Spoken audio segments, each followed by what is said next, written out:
سورہ الدر شروع اللہ کا نام لے کر جو بڑا مہربان نہایت رحم والا ہے۔ بے شک انسان پر زمانے میں ایک ایسا وقت بھی آ چکا ہے کہ وہ کوئی چیز قابل ذکر نہ تھا۔ ہم نے انسان کو نطفہ مخلوط سے پیدا کیا تاکہ اسے آزمائیں، تو ہم نے اس کو سنتا دیکھتا بنایا اور اسے رستہ بھی دکھا دیا۔ اب خواہ وہ شکر گزار ہو خواہ ناشکرا، ہم نے کافروں کے لیے زنجیریں اور توق اور دکھتی آگ تیار کر رکھی ہے۔ جو نیکوکار ہیں وہ ایسی شراب نوشے جان کریں گے جس میں کافور کی آمیزش ہوگی۔ یہ ایک چشمہ ہے جس میں سے اللہ کے بندے پئیں گے، اور اس میں سے چھوٹی چھوٹی نہریں نکال لیں گے۔ یہ لوگ نظریں پوری کرتے ہیں اور اس دن سے جس کی سختی پھیل رہی ہوگی خوف رکھتے ہیں، اور باوجود کہ اس کو خود طعام کی خواہش اور حاجت ہے، فقیروں اور یتیموں اور قیدیوں کو کھلاتے ہیں اور کہتے ہیں کہ ہم تم کو خالص اللہ کے لیے کھلاتے ہیں۔ نہ تم سے عوض کے خواستگار ہیں نہ شکر گزاری کے طلبگار۔ ہم کو اپنے پروردگار سے اس دن کا ڈر لگتا ہے جو چہروں کو کریہ المنظر اور دلوں کو سخت مضطر کر دینے والا ہے۔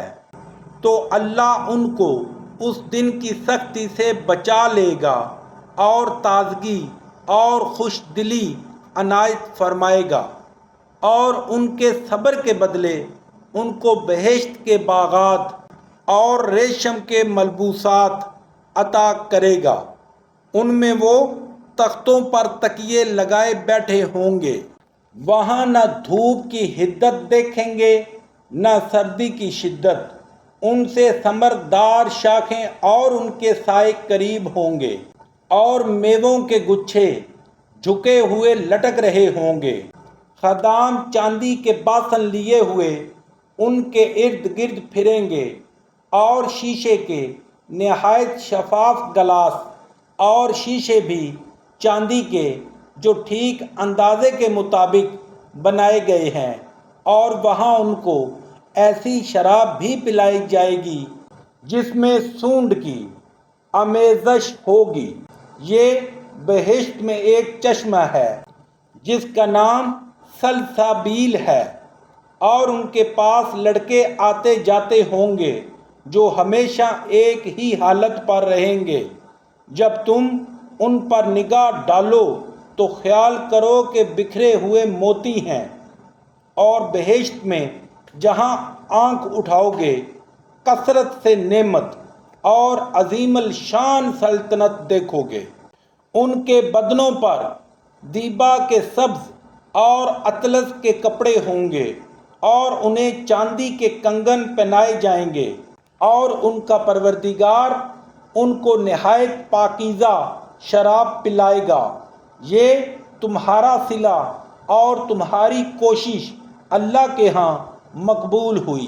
اے محمد صلی اللہ علیہ وآلہ وسلم، ہم نے تم پر قرآن آہستہ آہستہ نازل کیا ہے، تو اپنے پروردگار کے حکم کے مطابق صبر کیے رہو، اور ان لوگوں میں سے کسی بد عمل اور ناشکرے کا کہا نہ مانو، اور صبح و شام اپنے پروردگار کا نام لیتے رہو، اور رات کو بڑی رات تک اس کے آگے سجدے کرو اور اس کی پاکی بیان کرتے رہو۔ یہ لوگ دنیا کو دوست رکھتے ہیں اور قیامت کے بھاری دن کو پس پشت چھوڑے دیتے ہیں۔ ہم نے ان کو پیدا کیا اور ان کے مفاصل کو مضبوط بنایا، اور اگر ہم چاہیں تو ان کے بدلے انہی کی طرح اور لوگ لے آئیں۔ یہ تو نصیحت ہے۔ جو چاہے اپنے پروردگار کی طرف پہنچنے کا رستہ اختیار کرے اور تم کچھ بھی نہیں چاہ سکتے مگر جو اللہ کو منظور ہو۔ بے شک اللہ جاننے والا حکمت والا ہے، جس کو چاہتا ہے اپنی رحمت میں داخل کر لیتا ہے اور ظالموں کے لیے اس نے دکھ دینے والا عذاب تیار کر رکھا ہے۔